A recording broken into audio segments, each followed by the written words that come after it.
Students, today we are going to start our first chapter, The Summer of the Beautiful White Horse. This story is about two Armenian boys, Am and Murad. They were cousins. They belonged to a tribe that was famous for its honesty and integrity. Murad stole a beautiful white horse for riding. They justified it. They didn't steal the horse for money but only for riding. But finally, they suffered from pangs of conscience. They returned the horse to the rightful owner. Let's start the chapter. Let's start the chapter. The summer of the beautiful white horse. One day back, there in the good old days when I was 9 and the world was full of every imaginable kind of magnificence and life was still a delightful and mysterious dream, my cousin Murad. Narrator अपने उन अच्छे दिनों में से एक दिन की घटना के बारे में आपके सामने डिस्क्रिप्शन देता है। जब नरेटर नरेटर 9 ईयर ओल्ड था और जो वर्ड था वो उसके लिए सभी चीज़ें जिनकी वो कल्पना कर सकता था उसी से पूरी तरीके से भरपूर था।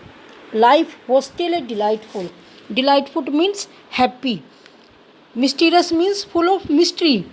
उस समय लाइफ बहुत हैप्पी थी और मैग्निफिशेंस चीज़ों से, रहस्यमय चीज़ों से भरी हुई थी।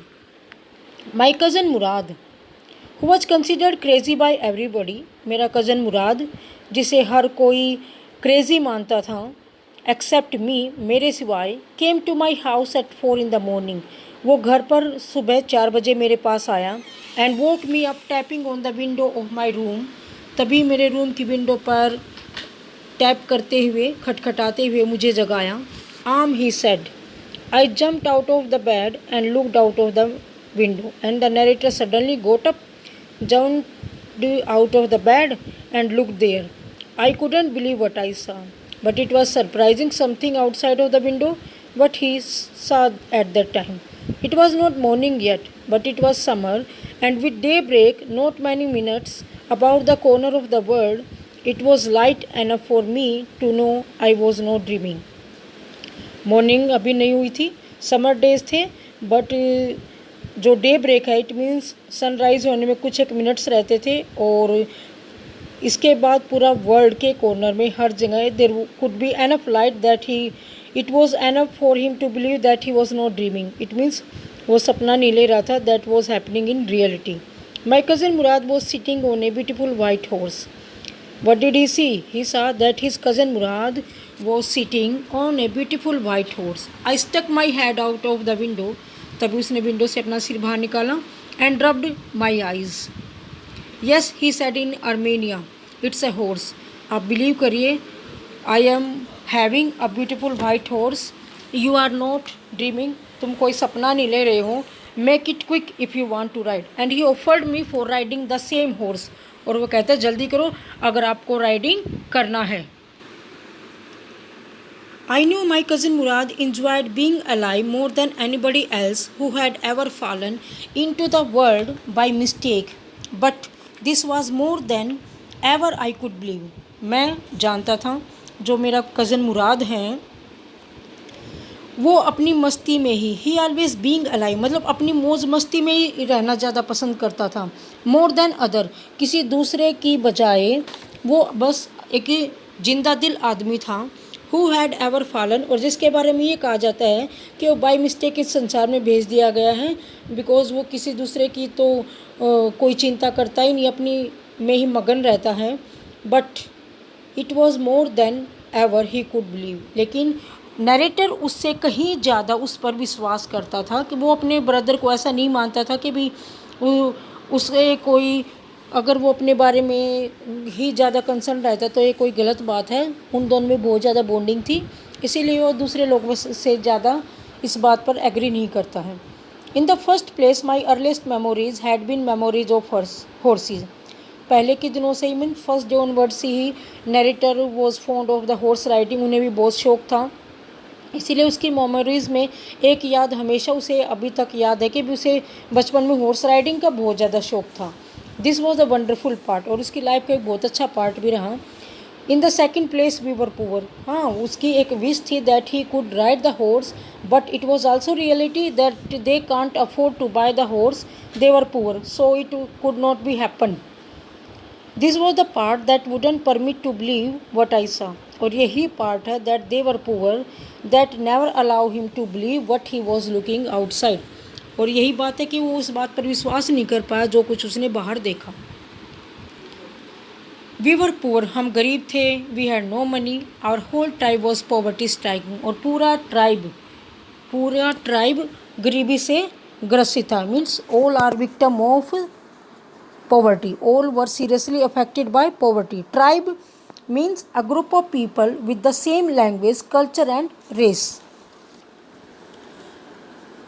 Every branch of the Garogalian family was living in the most amazing and comical poverty in the world. Narrator कहता है कि गैरोगेलियन फैमिली का हर कोई member was living the life of poverty. It was most amazing, means आप believe नहीं कर सकती हो कि वो कितनी ज़्यादा हैरान कर देने वाले गरीब थे। And comical poverty in the world, और अगर आप देखें तो ये एक कॉमिकल पॉवर्टी है, मीन टू से ये एक हास्यप्रद आपको बात लगेगी कि भी इतना ज़्यादा लग्जरियस लाइफ से भरा हुआ वर्ल्ड है और वहाँ पर इतने ज़्यादा गरीब लोग भी रहते हैं। Nobody could understand where we get money enough to keep us with food in our bellies. कोई भी इस बात को नहीं समझ सकता हम कैसे अपना पेट भरने के लिए कहाँ से धन जुटाते हैं। For the old man of the family, यहाँ तक कि बूढ़े आदमी भी आपको ये बात नहीं बता सकते वो कैसे अफोर्ड करते हैं 2 times meal for their family. Most important of all the we were famous for our honesty.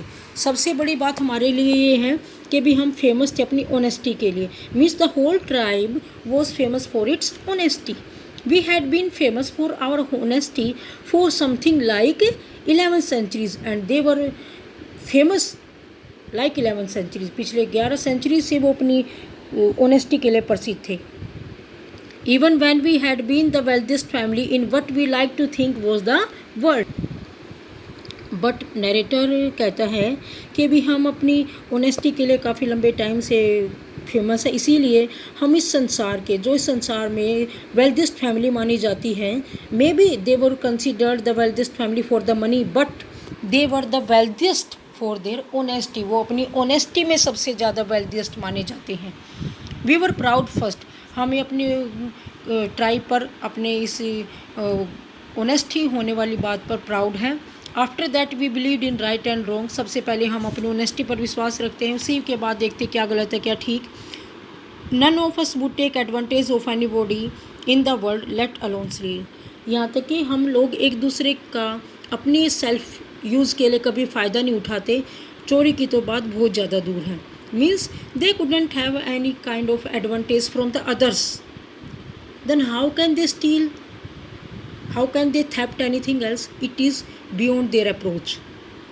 Consequently, even though I could see the horse, but narrator कहता है कि भी आप इधर, मैं कह रहा हूँ कि भी हम वो नहीं कर सकते, बट एज ए रिज़ल्ट मेरे सामने एक और बात थी, मैं अपने सामने घोड़े को देख सकता था। So magnificent even though I could smell it, वो इतना शानदार घोड़ा, मैं उसकी स्मेल को भी सूंघ सकता था। सो लवली, इतना प्यारा, even though I could hear it breathing, यहाँ तक कि मैं उसकी सांस लेने की आवाज़ को भी सुन सकता था। And everything was so exciting, हर चीज़ बहुत ज़्यादा एक्साइट कर देने वाली थी।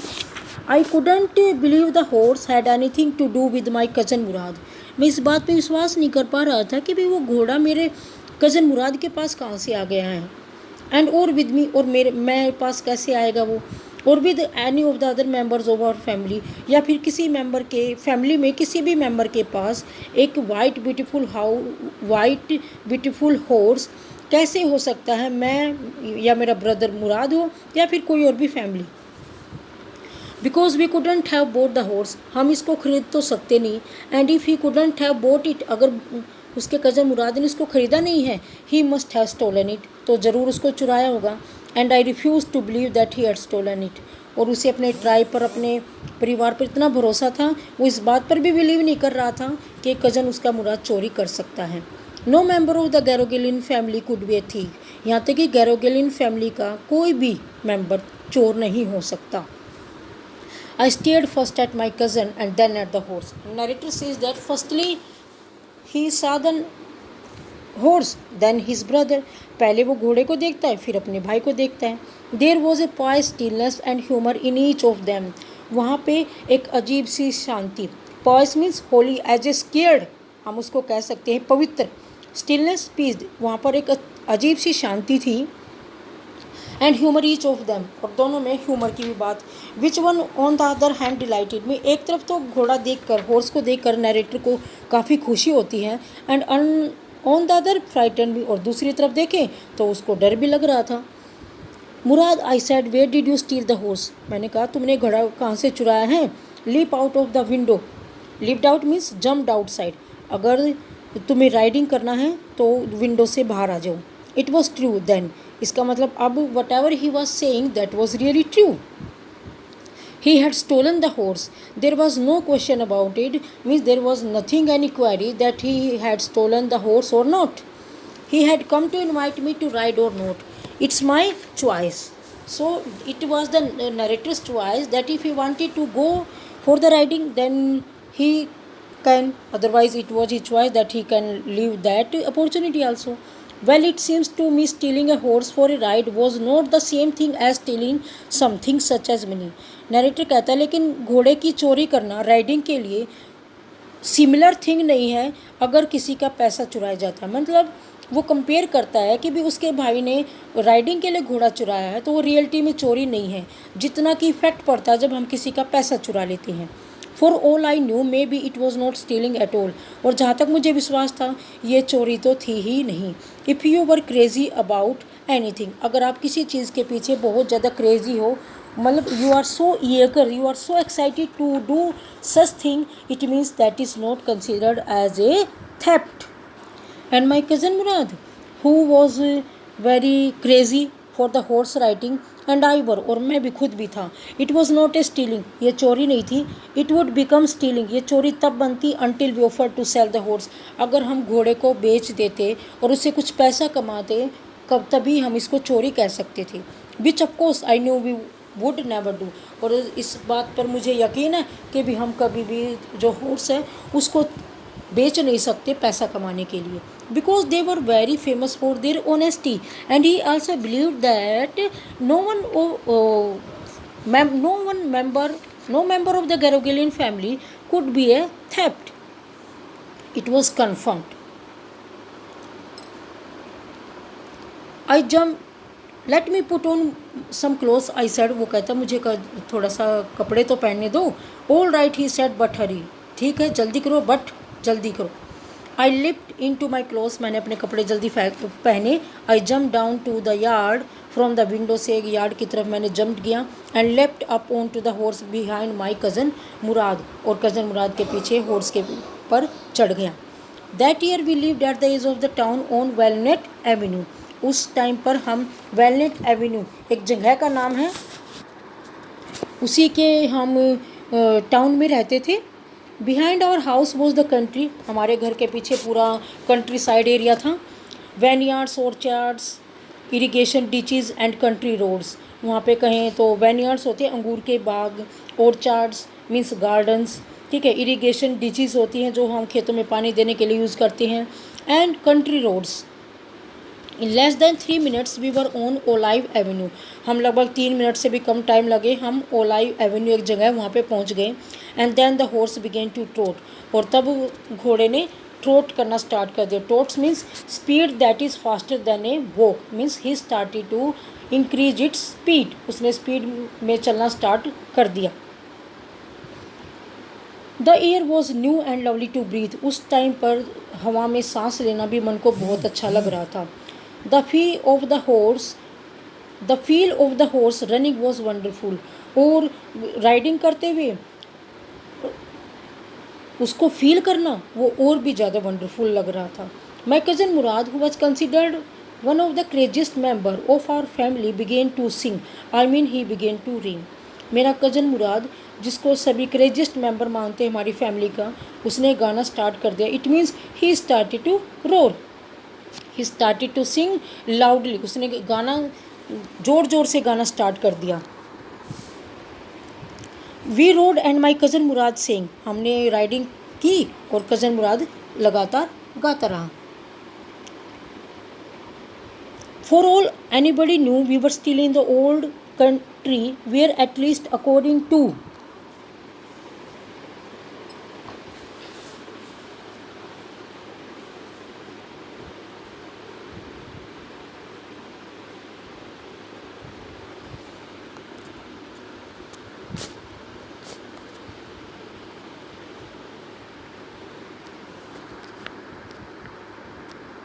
कि कुछ